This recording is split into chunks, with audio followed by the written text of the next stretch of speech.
나모타사 바가와토 아라하토 삼마사무타사 세상에 존귀하신 님 거룩하신 님 올바로 원만히 깨달으신 님 부처님께 예경하나이다.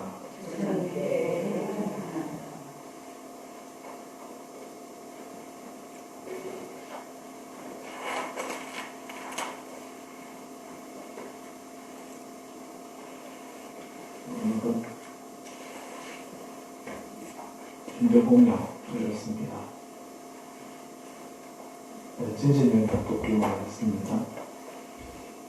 진실명령은 무수보살의 지혜와 공덕에 대한 찬탄의 말씀으로 이루어져 있는 것입니다.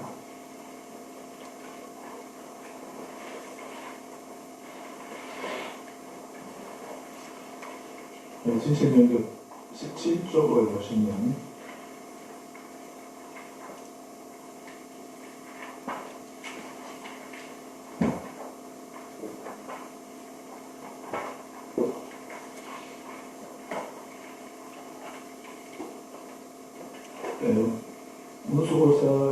부처님에게 문수보살의 지혜와 공덕에 대해서 질문하신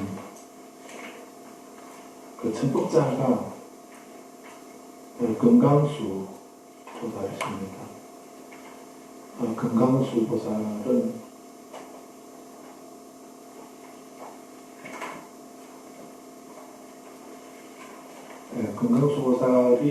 금강수 보살을 또 비밀주라고 이렇게도 하고 있습니다.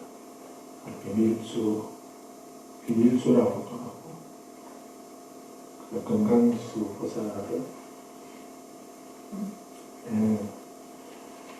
금강이라는 말은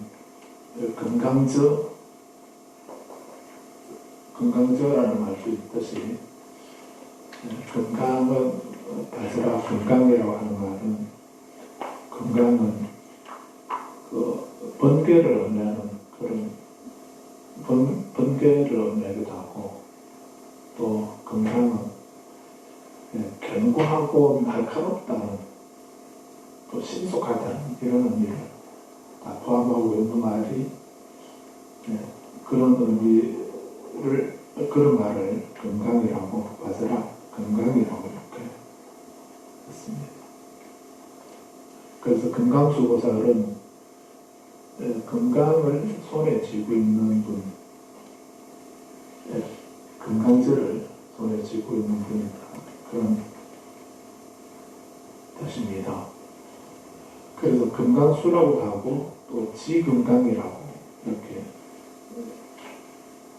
금강저를 손에 쥐고 있다 이렇게 그런 의미로 할 때는 금강수라고 하겠고, 금강저를 지니고 있다라고 할 때는 지금강 이렇게도 합니다.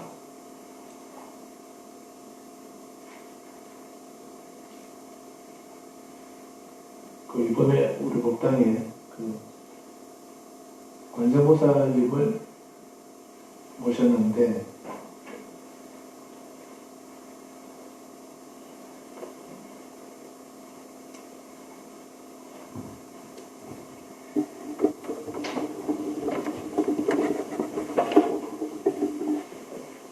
보이시나요? 관세보살님이 흰 꽃을 들고 계시죠. 백년화수 보살입니다. 백년화수, 흰 꽃을 손에 들고 계시는 관세, 백년화수 보살이라고 할 수도 있습니다. 그래서 이 꽃을 들고 계시는 관세 보살을, 이 꽃을 손에 흰 꽃을 들고 계신다고 해서 백년화수라고 이렇게 얘기를 하듯이, 금강수 보살은 금강저를 손에 들고 계신다는 그런 의미에서 말하는 것입니다. 그래서 금강이라는 말이 이제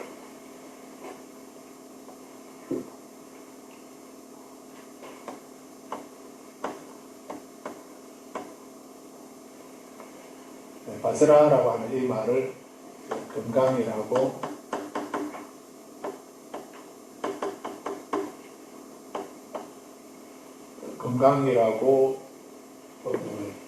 합니다. 바스라 건강이라고 이렇게 하고 있는데, 그래서 이 건강은 세 가지 견고한 성질을 가지고 있다. 견고한 성질을 가지고 있어서 이 건강 속으로는 모든 것을 다 파괴시켜버려. 견고한, 아무리 단단한 거라도 이 건강으로도 다 파괴시켜버릴 수 있는 그런 것을 건강이라고, 바스라 건강이라고 이렇게 하는 겁니다. 그리고 또 두 번째는 날카롭다는 것입니다.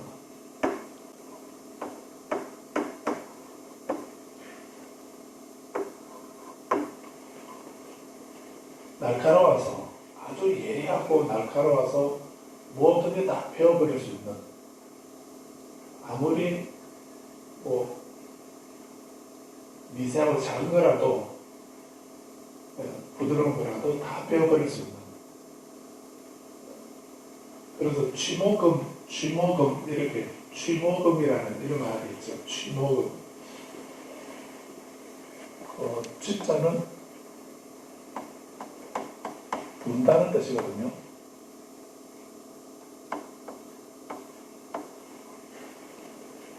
취모. 그래서 칼날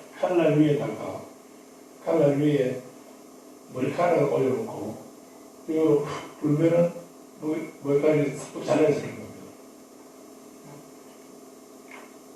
그 집에 있는 도마 칼은 어떻던가요? 그 칼에다 머리카락 올려놓고 불면은, 그거는 무도 잘 안 쓰러지는 그런 칼을 가지고, 그런 머리카락뿐만 아니라 그런 무디 그런 칼이 있지만은, 그런데 취모금이라고 하는 이 칼은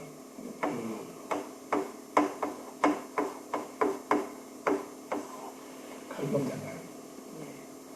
취모금. 털을 불어서 잘라버리고, 털을 불면 잘려버리는 그런 칼이라서 취모금 이렇게 합니다. 그래서 이런 건강으로 부처님이 문수보살이 들고 계시는 그 칼은 반야금이라고 하고, 반야금은 어떤 번뇌도, 어떤 번뇌의 잡초도 다 베어버릴 수 있는 그런 칼이기 때문에, 다른 말로 별명으로 취모금, 이렇게 반야금은 취모금이라 이렇게도 하는 겁니다. 그래서 건강은 견고해서 어떤 단단한 것도 다 깨어버릴 수 있고, 깨뜨려버릴 수 있고, 어떤 것도 다 베어버릴 수 있는 날카로운 성질을 가지고 있는 그런 것을 가지고 있고, 또 이 건강이라는 말은 원래는 번개라는 뜻입니다.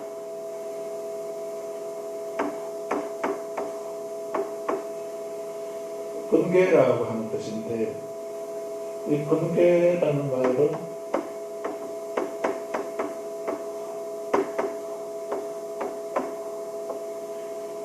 두 가지 의미를 다 가지고 있긴 하지만은, 속도가 굼뜨는 것이 아니고 신속한 것입니다. 그 번쩍한 걸 벌써 내리쳐서 그 낙뢰가 된 그림은 부서지거나 파괴되거나 잘려지거나 이렇게 되지 않습니다. 떠들어가면서 나 지금 내려간다 이렇게 미리 말하는 것도 아니고, 번쩍하면 벌써 그 천둥은 어떻던가요? 번개를 번쩍하고 난 뒤에 한참 있다가 소리가 우르릉 쾅쾅 이렇게 소리 나지요. 그건 왜 그런가요? 빛은 그만큼 이제 소리보다도 빛이 더 빠르기 때문에, 그래서 번개가 번쩍하고 하면 한참 뒤에 소리가 나면 그만큼 소리가 늦게 오는 만큼 먼 곳에서 번개가 척 가는, 번쩍하면서 지금 바로 눈앞에 빛을 보이는데 그게 부딪히는 충돌하는 그 자리는 멀기 때문에 거기서 오는 거리가 있어서 그래서 소리가 전달되는 거리 때문에 그 소리는 넓게 들리고 빛은 금방 바로 끝장 바로 보입니다. 그래서 번개는 이게 낭비가 되게 되면 아무리 단단한 파일이라든지 이런 거라도 바로 맞으면 깨져버리죠. 파괴되지 않습니까? 그러기도 하고 또 나무라든지 이런 데도 낭비도 바로 불타기 가지만은 잘려진다든지 불타든지 이렇게 돼요. 그래서 이 번개는 그 견고한 성질도 있고 낙하한 성질도 있고 또 두 가지 다 신속하게 빨리 이루어지고 신속하게 번개처럼 빠르다 이렇게 하잖아요. 그래서 번개는 신속함을 의미하기도 한다고 볼 수 있습니다.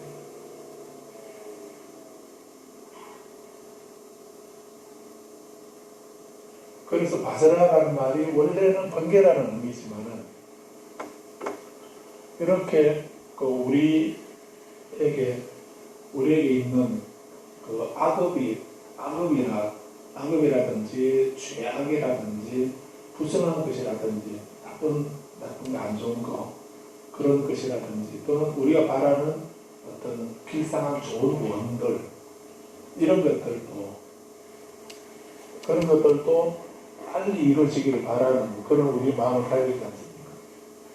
그런 나쁜 것은 나쁜 것을 빨리 없애버리고 길상, 좋은 것은 빨리 신속하게 이루어지도록 하는 그렇게 되기를 우리는 누구나 다 바라지 않습니까? 고통은 빨리 없어지기를 바라고 어떤 고통도 내 업이 아무리 두터워도 그 두터운 업도 또 아무리 미세한 악이라도 다 베어버리고 깨뜨려 없애버리기를 바라고 그리고 내가 바라는 원이 그런 원들이 신속하게 이루어지길 바라는 그런 생각을 우리는 가지고 있습니다. 이런 원을 이루어주는 이런 능력을 가지고 있는 것 그런 것을 바스라라고 금강이라고 이렇게 합니다. 그래서 금강을 다른 뜻으로는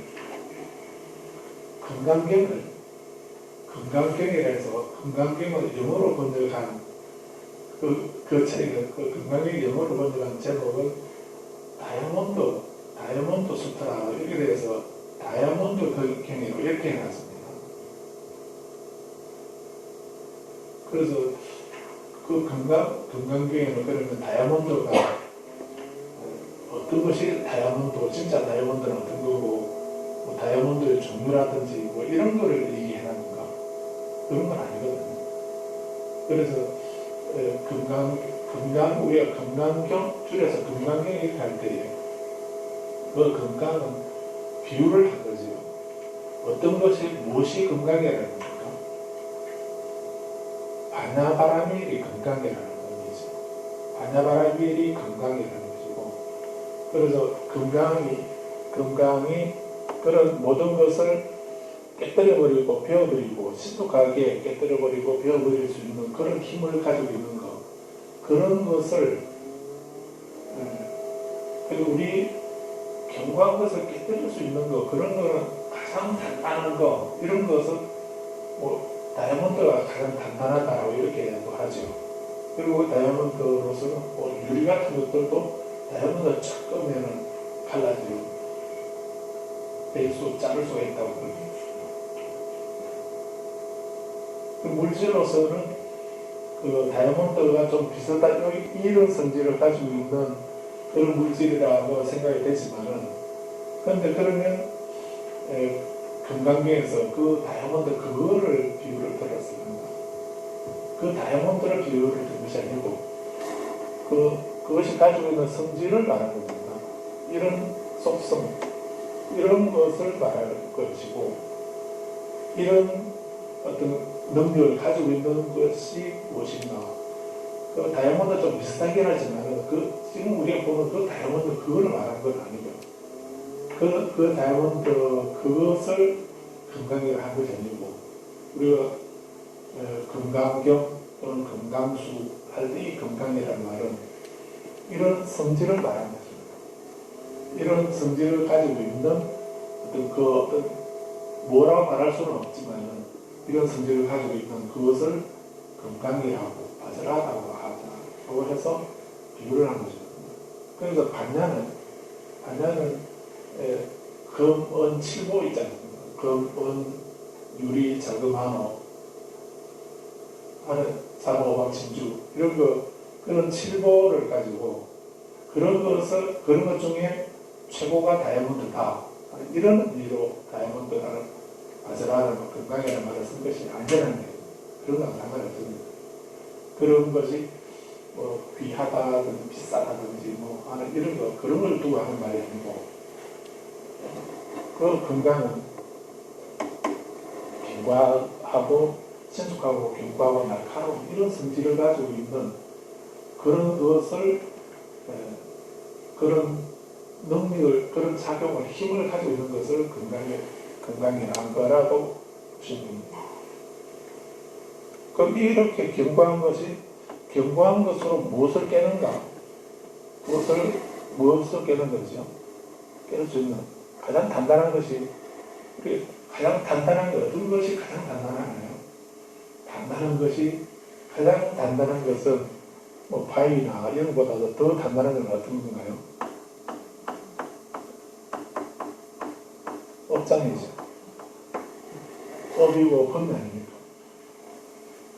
그런 업의 껍질, 수국이라고 하는데, 이런 업이나 그런 것을, 이 업을 깨뜨려버릴 수 있는 그런 힘을 가지고 있는 것이 금강이라는 거고, 또 날카로운 것을 베어버린다.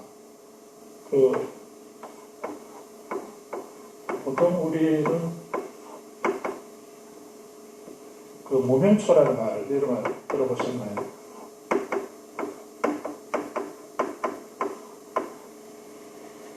무명의 풀이라고 이렇게 합니다.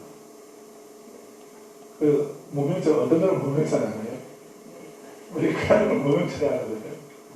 그래서 밀교에서 호마기도 하는 것, 호마라는 말 들어보셨나요? 호마기도라고 이렇게 하거든요. 호마기도가 가장 중요한 기도가 호마기도입니다.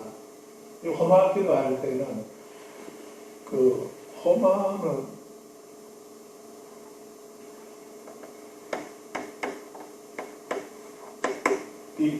혼자 맞죠?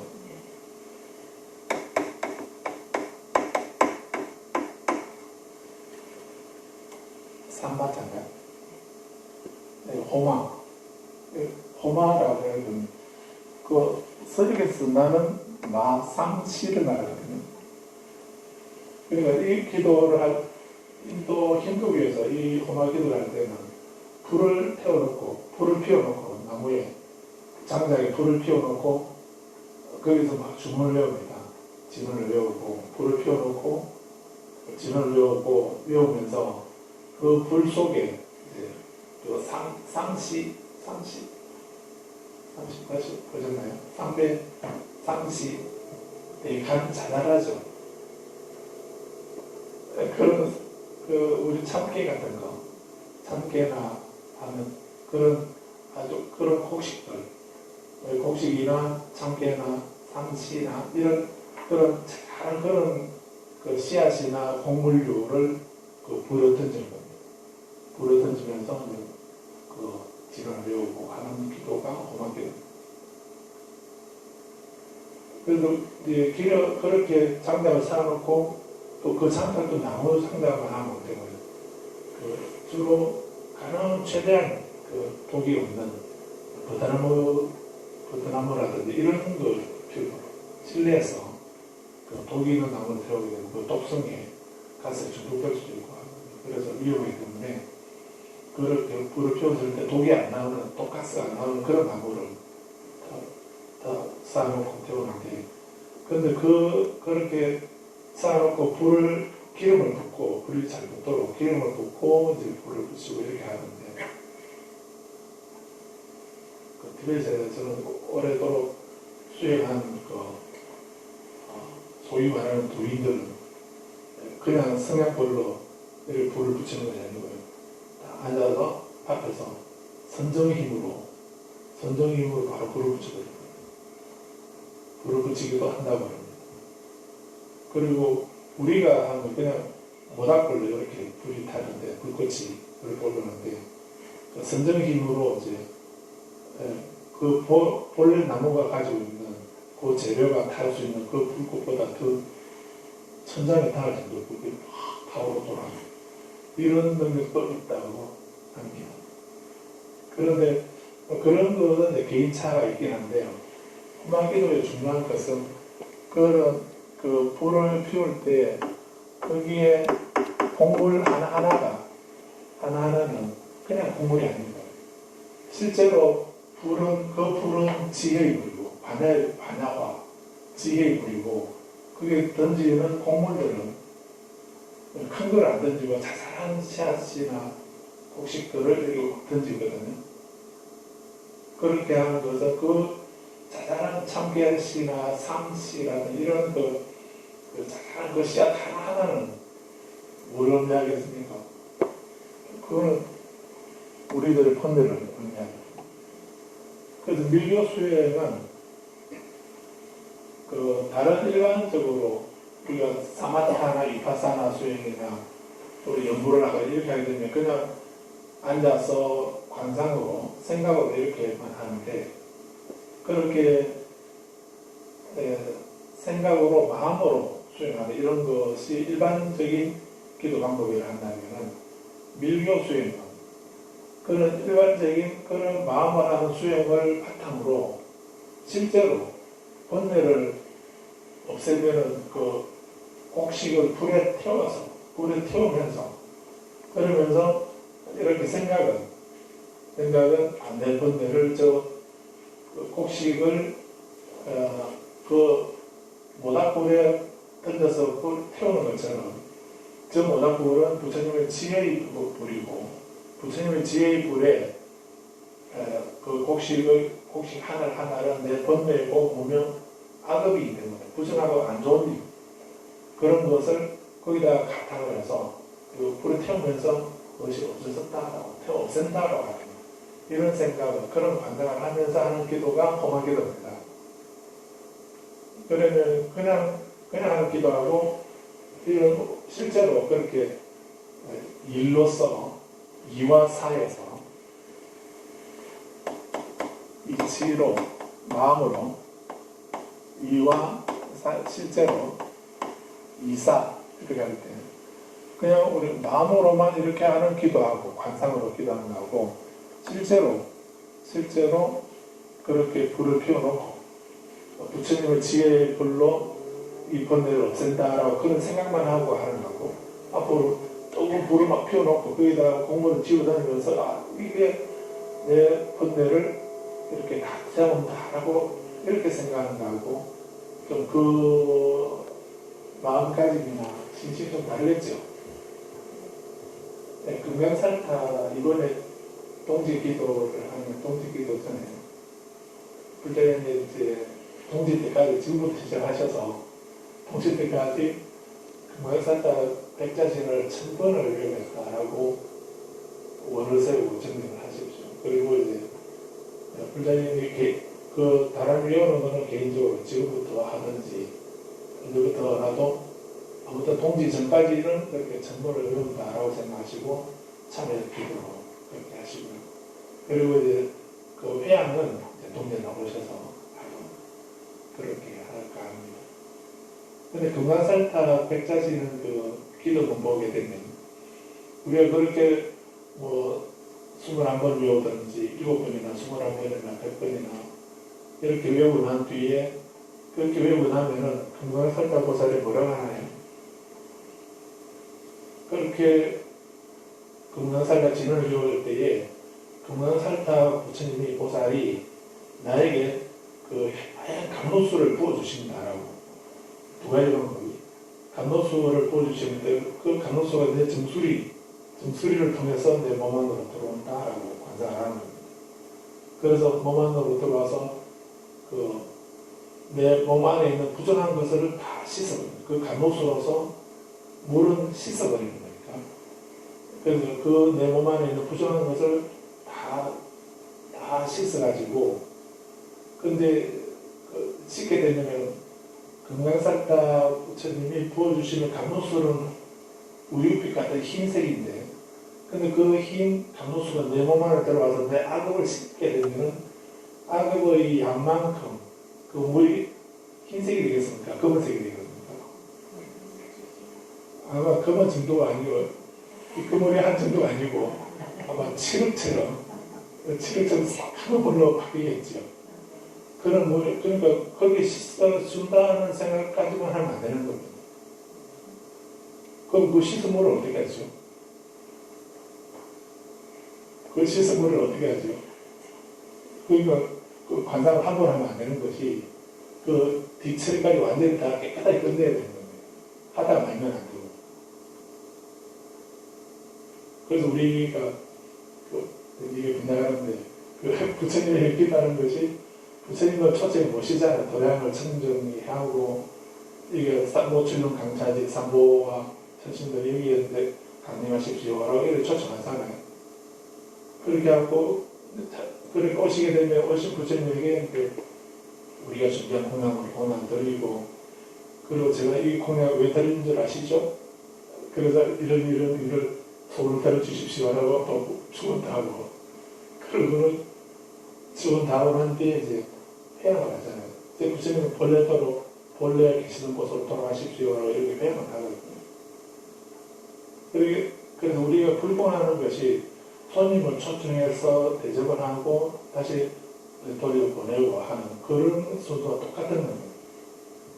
그래서 모셨으면, 그리고 일 끝나면 다시 보내드려야 되고, 이렇게 하는 거예요. 오시기만 하고는, 그 다음에 그 뒤로는 뭐, 어떻게 계시는지 아무 무관심하게 이렇게 보내게 되면 안 되는 거예요. 그래서, 기도하는 것도 시작하고 끝이 분명해야 됩니다. 그래서 회양을 해야 하는 그런 겁니다. 그래서 관상을 하실 때, 문수보다 금강살다 부처님이 감로수를 부어주시는데 악업을 깨끗하게 씻어주신다. 그래서 그 씻겨진 그 악업 물이 이제 새까맣게 시럽처럼 먹물같이 그렇게 강한 물로 바뀌어버렸는데, 그 부정한 물이, 깨끗한 물은 머리 정수리로 들어오지만 그 부정한 물은 어디로 나가겠습니까? 발바닥 용천이라 하죠. 발바닥 용천이라는 혈이 있지 않습니까? 이게는 백회 범혈이라고 하고, 범혈로 들어와서, 그래서 이 범혈 함부로 열면 안 됩니다. 함부로 열면 안 된다고 그럽니다. 그냥 열어놓고 방심해버리게 되면 나쁜 기운이 들어버리면 안 되기 때문에, 그래도 함부로 열면 안 된다라고 또 이렇게 말을 합니다. 그런데, 아무튼, 근데, 좋은 기운은 백회를 들어오고요. 나쁜 기운은 발바닥 용천으로 해서 발바닥으로 빠져나간다고 말하는 빠져나가서 우리 집에 여기저기 막 흩어져 있으면 되겠습니까? 그러면 또 다른 사람이 피해를 입지 않습니까? 그래서 관상하면서 발바닥으로 빠져나가는 그 부정한 나쁜 물은 땅속 깊숙이 스며들어 버린다. 그렇게 관상해야 된다고 그럽니다. 근데 그렇게 하고 나면은 백자신원으로 내 몸이 깨끗하게 정화되었으니까, 그래서 그렇게 관상 다 하고 나면 내 몸이 정화되었다라고 하는, 부처님, 이제 금강살다 부처님이 나타나서 이제 그대의 몸이 맑게 정화되었다라고, 악을 다 소멸되었다라고 이렇게 부처님이 수기를 주신다는 거예요. 그까지도 관상을 하라는 거예요. 나는 아직 업이 많습니다. 이렇게만 하고 하면 그거는 일반적인 기도, 묘교 기도는 그거와 다른 겁니다. 그래서 좀 더 다른 말로 하면은, 그래서 묘교에서는 관상을 하게 되면 내가 어떤 발언을 해서 악업을 정화해 주십시오라고 기도를 하게 되면, 기도 끝나고 난 뒤에는 부처님이 나 이제 다 악을 정화해 주셔서 악업이 사라졌다. 나는 이제 청결하고 깨끗해졌다. 나는 광명의 빛으로 충만하게 되었다라고 하는 이 생각을 해요. 나 조금밖에 안 했는데 이렇게 해서 뭐 업이 없어지겠나? 이렇게 하면 안 된다는 거예요. 그렇게 하면 안 되고 한 번을 하든 두 번을 하든 기도 마실 때는 부처님께서 이제 나에게 그 광명을 비춰주셔서 강급소를 내려주셔서 내게 있는 모든 악이 다 정화되었다, 없어졌다. 이제 나는 청량이 되었다. 부처님의 광명으로 부처님의 은혜로 내 몸이 충만하게 되었다라고 하는 이런 생각을 하라는 거예요. 그런 생각을 해야 된다는 거예요. 근데 기도 끝나서 좀 남았는데 이 생각하면 안 돼요. 그런 생각 다음에 기도 또 하더라도 기도 마쳤을 때는 부처님께서 나에게 숙여주셔서 이제 부처님의 가피로 내게 있는 모든 부정한 것이 다 사라졌다는 이 생각을 해야 된다. 그래서 금강살다 그 어시문에는 금강살다 부처님이 이제 너는 청량이 되었다 라고 이렇게 숙여 주시는 그 부분이 있었죠. 그래서 그것을 밀교에서는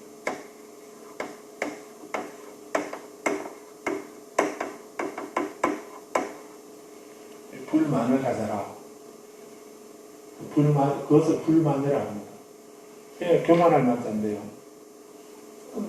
나는 이제 부처님의 가피를 입었다라고 하는 자부심이에요. 나는 이제 부처님이 되었다. 내가 성불했다라고 하는 그런 자부심. 부처님께서 나의 악업을 다 없애주고 정화해 주셨다라고 하는 그런 마음을 갖는 것을 불만이라고 합니다. 그런 불만을 가져라.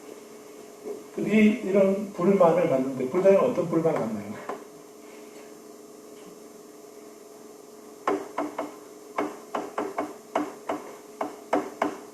이 말인가요? 이 불만인가요? 이쪽인가요? 네? 불만이 우리 불만이 많다더라. 그래서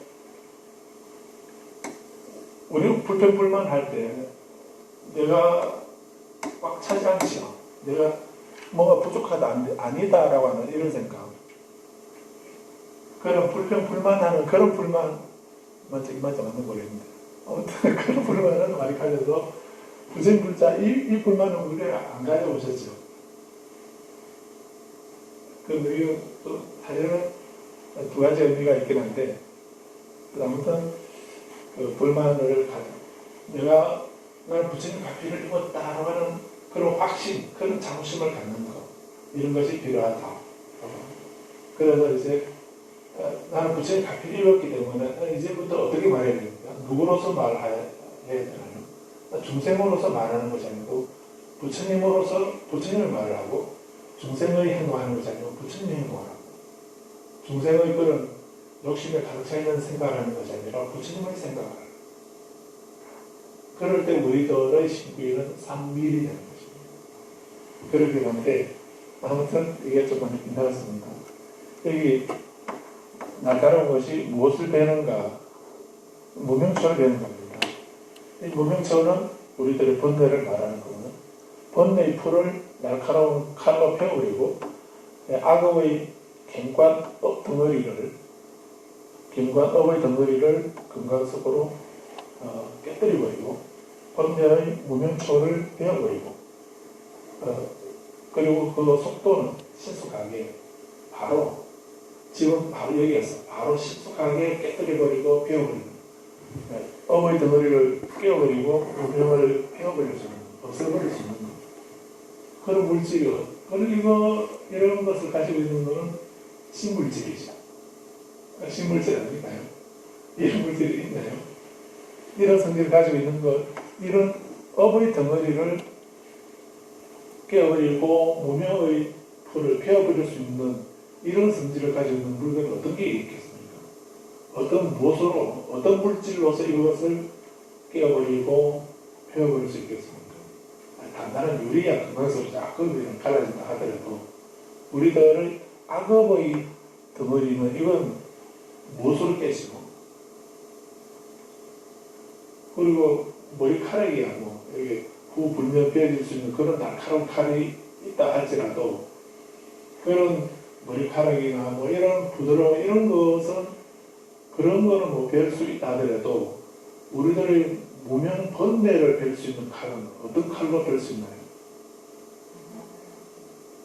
네, 그래서 그거는 이렇게 이런 것을 할 수 있는 능력을 가지고 있는 것, 그런 것을 바제라라고 이렇게 했는데, 이 바제라는 바로 이렇게 업의 덩어리를 깨어버리고 무명을 뺄 수 있는 그런 능력을 가지고 것은 다른 게 없죠. 다른 것이 아니고 그 지혜만이, 지혜로서 이거를 낼 수 있다라고 하는 겁니다. 그러시면 반야만이 이것을 업의 덩어리를 깰 수도 있고 무명을 베어버릴 수도 있는, 뿌리째 베어버릴 수 있는 그런 것은 반야만이 될 수 있고 깨뜨려버릴 수 있고 또 지금 바로 신속하게 그런 결과를 얻을 수 있다는 것입니다. 우리가 말하는 복은 복덕이나 복덕은 이거를 깨뜨릴 수가 없죠. 이거를 깨뜨려버리거나 이거를 베어버릴 수는 없습니다. 베어버릴 수 있는 힘은 없습니다. 복은 우리에게 그 안락함을, 편함을, 우리에게 편함이나 안락함을 가져다 주긴 하지만은, 근데 이렇게 업이나 악업이나 무명의 풀을 뿌리째 베어버리고 없애버릴 수 있는, 깨뜨릴 수 있는 이런 힘은 지혜만이 가지고 있는 겁니다. 복덕이 가지고 있는 것입니다. 지혜만이 가지고 있는 겁니다. 그래서 이 문수보살의 중요한 것은, 그래서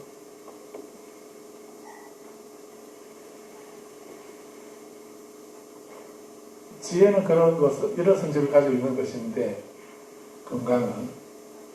근데 우리는 그런 지혜가 없고, 나라고 하는 그런 것을 집착하고 고집하고 있죠. 나라고 하는 것은 어떤 성질을 가지고 있나요? 나라고 하는 것은 영원한 겁니다.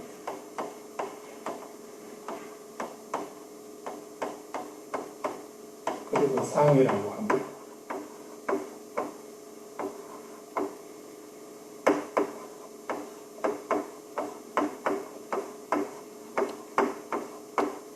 나라는 건 또 두 개, 세 개가 있는 것이 아니고 하나밖에 없습니다. 한결 같은 거.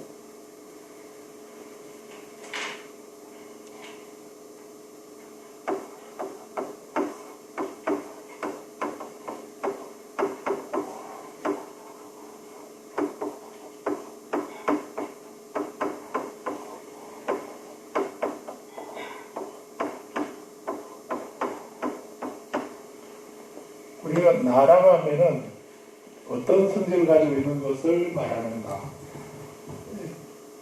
영원한 것입니다. 어제하고 오늘은 내가 다른 것이 아니고 어제나 오늘이나 내일이나 똑같은 것. 영원한 것. 그리고 하나의 그 한결 같은 것. 하나의 어릴 때 나하고 소녀일 때 나하고 처녀일 때 나하고 지금 할머니일 때 나하고 같습니까? 다릅니까? 같습니까? 다릅니까? 몸이 있어 다르지만 나는 똑같지요. 다르다고 그러면은 그러면 어릴 때 나하고 지금은 현재 나하고 내일은 나하고 다르다고 그러면은 그건 내가 아니죠. 몸이야 변하고 바뀌지만은 나라고 생각하는 그거는 안 바뀌고 나는 안 바뀌고 계속 이어지고 있죠.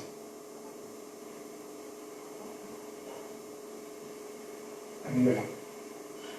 그 다음에 나라고 하는 거는 나는 내 마음대로 할 수 있는 겁니다.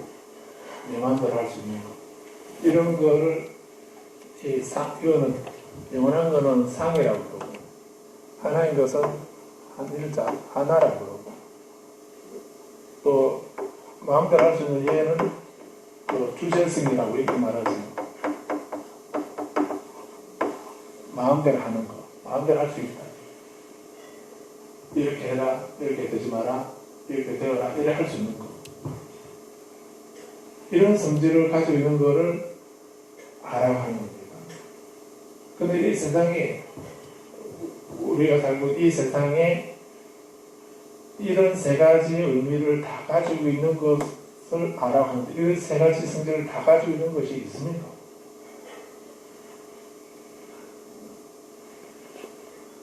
내 몸이라 하고, 내 마음이라 하고, 이렇게 하지만, 우리 말은 걸 하지만, 실제 내 몸이 이러한가?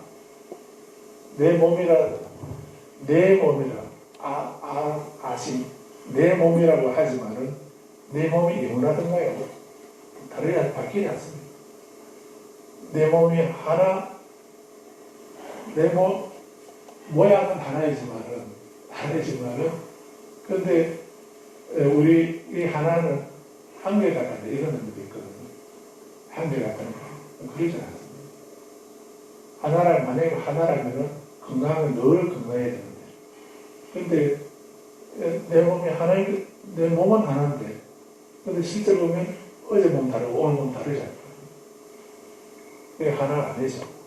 그 다음에 마음대로 할 수 있는가? 내 마음대로 안 되는 거죠. 근데 이렇지 않는 때도 우리는 이 몸을 내 거라고 나라고 하고, 내 마음도 그런가요? 내 마음도 영원하던가요? 이런 생각이 성질을 가지고 있던가요? 이런 생각이 성질을 안 가지고 있지 않습니까? 그래서 우리는 안 가지고 있는데 우리 착각해서 그런 마음, 내게 일어나는 마음들을 내 마음이라 하고, 또 내 몸을 내 몸이라 하고, 이렇게 잘못 말하고 있는 거죠. 실제로는 몸이 내 몸이 아니고 마음이 내 마음이 아니다. 그것을 가르쳐 주신 것이 부처님 말씀이고, 그것을 한문으로 말하면, 어렵게 말하면, 이런 것은, 그런 나는, 이런 성질을 가지고 있는 나는 없다 하는 의미에서 무아라고 이렇게 한 거죠. 그런데 우리는 이런 성질을 가지고 있는 내가 있다라고 생각하고서 이런 기준물을 가지고 말하고 행동하고 생각하는 거, 그 생각이, 그런 것이 악으로, 업장으로, 이렇게 단단하게 그런 생각을 가지고 있지 않습니다. 누가 뭐라도 무엇으로도 깰 수 없는 그런 단단한 그런 생각이나 그런 업을 우리는 가지고 있는 거예요. 그런 업 때문에, 그런 어두운 업 때문에 그런 업을 내가 가지고 있고, 내가 그런 업을 지었고 하기 때문에 우리의 생활이 고통으로 가득 차 있는 고해라고 말씀하는 이유가 그 때문에 생긴, 누가 다른 사람이 생기게 만든 것도 아니고, 그런 생각 때문에 그런 고가 생긴 건데, 우리가 바라는 거는 이제 이런 그 업의 덩어리를 깨뜨려버리고, 그런 무명의 잡초를 베어버리고, 뿌리째 베어버리고, 치는 걸 보면은 그냥 수만 따져가지고는 다음에 또 생기지 않습니다. 근데 쑥을 완전 뿌리째 없애려면 어떻게 해야 되나? 그래, 풀을, 칡을 뿌리째 없애려면 뿌리째 없애버려야 다음에 안 나게 되는데, 근데 큰 뿌리만 또 뽑아내고 잔뿌리 놔두게 되면 그 잔뿌리에서 또 나게 되고요. 그 잔뿌리가 상이 나게 되면 순에서 또 발이 내리게 되고, 왜냐하면 감당이 안 되는 게 우리의 칡입니다. 아주 무서운 일이기 때문에. 근데 그 칡을 뿌리째 없애는 걸 어떻게 하면 되죠? 반야지혜로. 그래서 칡는 뿌리 들어가서 반야지 마시고 이렇게 하고 없애주겠나요? 그 칡는 쿨을 없애는 거는 거기다가 어떻게 없애죠? 제초제 원액을 쑥을, 그 칡을 대내고 그 위에다 다 묻혀주게 되면, 그러면 그 제초제가 뿌리까지 계속 스며들어가지고 뿌리까지 죽게 만든다고 합니다. 분입니다. 정말 제초제는 무서운. 그래서 침을 뿌리째 없애는 것은 제초제나 그렇게 그만큼 독한 농약을 묻혀야 비로소 없어지는 것처럼 그런 침의 뿌리째 마르게 만드는 그 제초제와 같은 것이 바로 지혜라는 것입니다. 하나의 지혜. 그 지혜는 어떤 것입니까? 그 지혜는 바로 부처님 말씀이죠. 부처님 말씀은 우리에게 있는 그런 악의 덩어리를 그거를 견고한 것이 아니면 깨뜨려버리고 또 그런 미세한 그런 건데까지도 다 베어버리는 뿌리째 신속하게 베어버리는 그런 힘을 가지고 있는 것이 바로 부처님 말씀이고 그 말씀을 한마디로 반야 지혜라고 했고 그 지혜는 그런 능력이 있기 때문에 그것을 비유를 해서 건강이라고 이렇게 한 것입니다.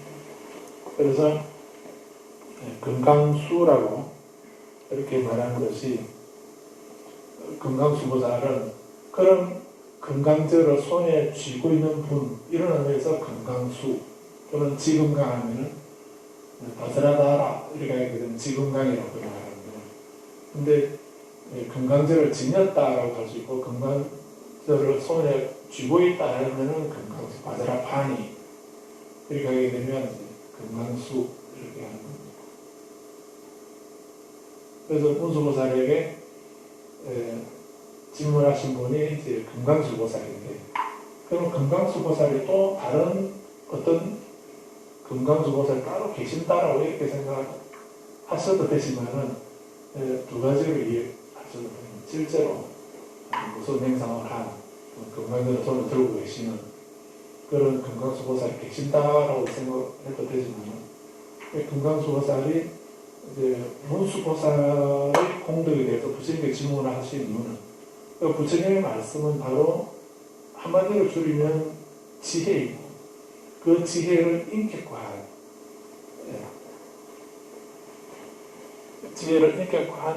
지혜를 사람 모양으로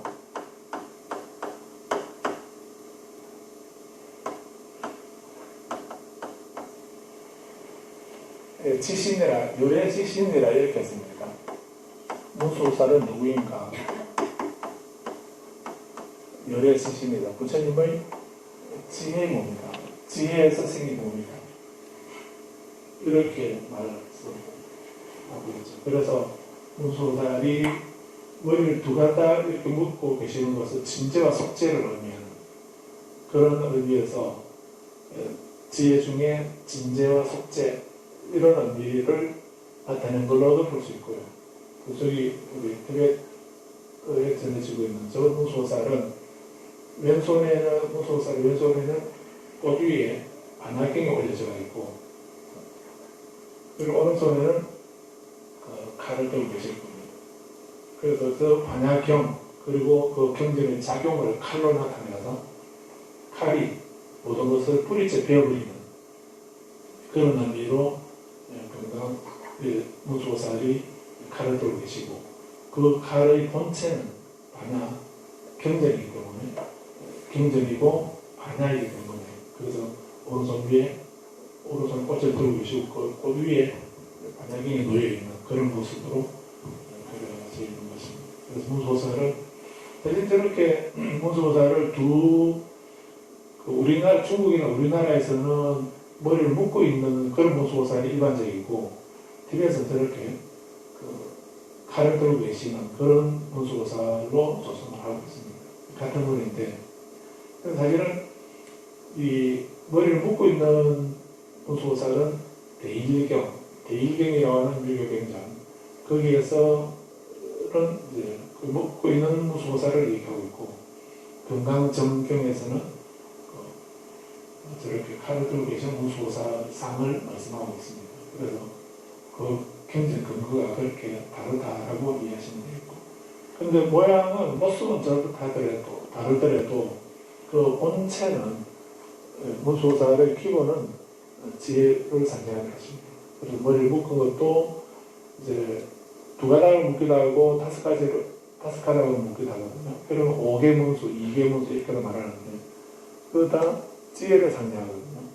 또 반야경을 올려두고 있고 칼을 들고 계신 것도 그 반야를 상징하는, 지혜를 상징하는 이런 것으로 되어 있습니다. 그래서 이렇게 문수보살에게 왜 문수보살이 어떤 공덕을 가지고 계십니까? 라고 이렇게 여쭤본 것이 바로 우리 진실명경이다 하는 것입니다. 그런데 이 금강수보살이 이걸 질문할 때에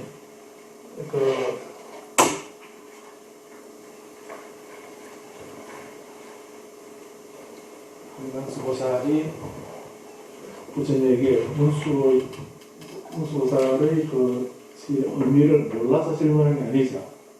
몰라서 질문하는 게 아니고 우리들을 위해서 일부러 질문하십니다. 그런 것이기도 하고요. 그래서 17페이지에서 편주이시어 저희들에게 유익을 주시고 자리를 얻도록 자애로 저를 허용하시어 규툴다와인 대환망탄트라로 현명하는 그것으로부터 제가 우리를 깨달음을 얻게 하소서. 그 다음 페이지에 그래서 그 부처님 가르침의 핵심을 다른 말로 규툴다와라고 하는 이 말을 미국에서는 가장 궁극적인 의미로 규툴다와 대환망이라고 하는 대환망의 규툴다와라고 하는 이 말이 가장 중요한 것입니다. 다음에 설명드리도록 하고 그 다음 페이지에 8번째 개성이에요. 번뇌로 마음이 찬란을 일으키고 무지로 윤회의 진흙탕에 침몰한 일체의 중생에게 이익을 주시고 위없는 선과를 성취하게 하소서. 번뇌로 마음이 찬란을 일으키고 무지로 윤회의 진흙탕에 침몰해 있는 일체 중생들, 우리들이 어떤 상황에 있는가? 우리는 번뇌로 마음이 찬란을 일으키고 있고 무지로 윤회의 진흙탕에 앉아서 허우적거리고 있는 것이 우리 중생들의 존재이고 모습이죠. 이런 일체 중생들에게 이익을 준다. 우리는 어떤 이익을 원합니까? 우리가 이런 그 위험한 상황에 놓여 있다고 한다면 우리에게 이익을 준다면 마음이 창란을 일으키지 않도록 하는 것, 번뇌로 우리 마음이 창란을 일으키지 않도록 하는 것, 또 우리가 윤회의 진흙에서 벗어난 해탈을 얻는 것, 그런 것이 우리가 바라는 궁극적인 이익이 되겠지요. 그래서 이렇게 번뇌로 마음의 창란을 일으키지 않냐고 또 무지로 윤회의 진흙탕에 침몰하지 않을 수 있는 해탈을 얻은 상태, 그런 큰 이익을 얻은 그런 상태를 다른 말로 열반이라고 하는 거죠. 열반을 궁극적 목적으로 삼아라 라고 하실 때 그 열반이라는 말이 번뇌가 없어지고 또 무지가 없어져서 괴로움이 종식되고 윤회에서 벗어난 상태를 말하는 것입니다. 그래서 위험한 선과 좋은 결과, 위험한 선과를 성취하는 위험한 선과는 바로 해탈열반이죠.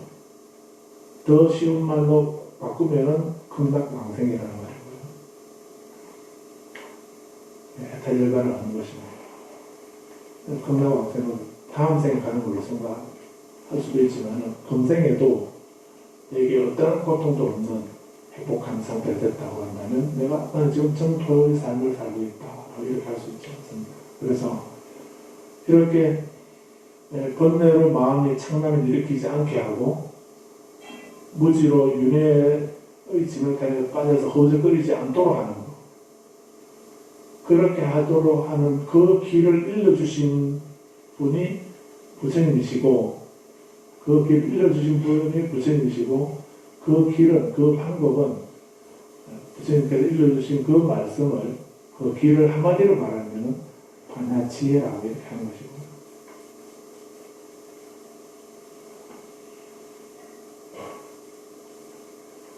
번뇌로 마음의 창란을 일으키고 무지로 윤회의 진흙탕에 침몰한 일체의 중생에게 이익을 주십시오. 위 없는 성과를 일체 중생들이 위 없는 최고가는 행복한 결과 선과를 성취하게 해주십시오. 라고 이렇게 금강수보살이 천법을 하고 있습니다.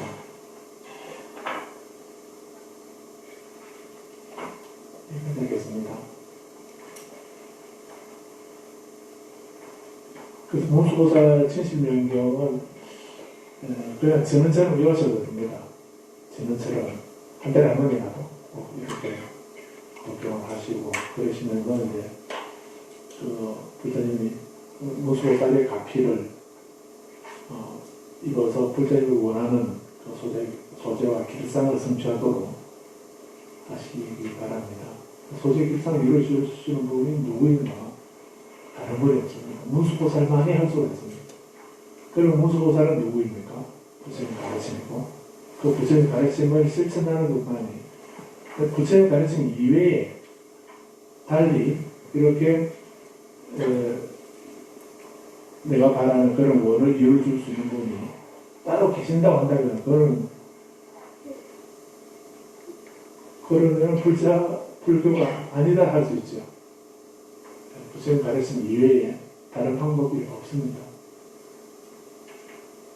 그래서 이 부처님 가르침에 의지했음만이 이런 이익을 얻게 되고 위 없는 성과를 성취하게 된다는 것, 그것을 꼭 명심하셔야 되고 그 이익을 얻고 성과를 성취하는 그 방법에 대해서 우리들 거기에 따라서 다양하게 풀어서 말씀하셨지만 결국은 하나로 부처님께서 일러주신 가르침대로 말씀대로 실천하고 생활하는 것, 그것만이 우리 번뇌의 참나를 깨뜨려버릴 수 있고 또 무지로 윤회 진흙탕에 빠져있는 여기서 해탈을 얻을 수 있게 하고 번뇌의 무명의 번뇌 그 잡초를 베어버릴 수 있다라고 합니다.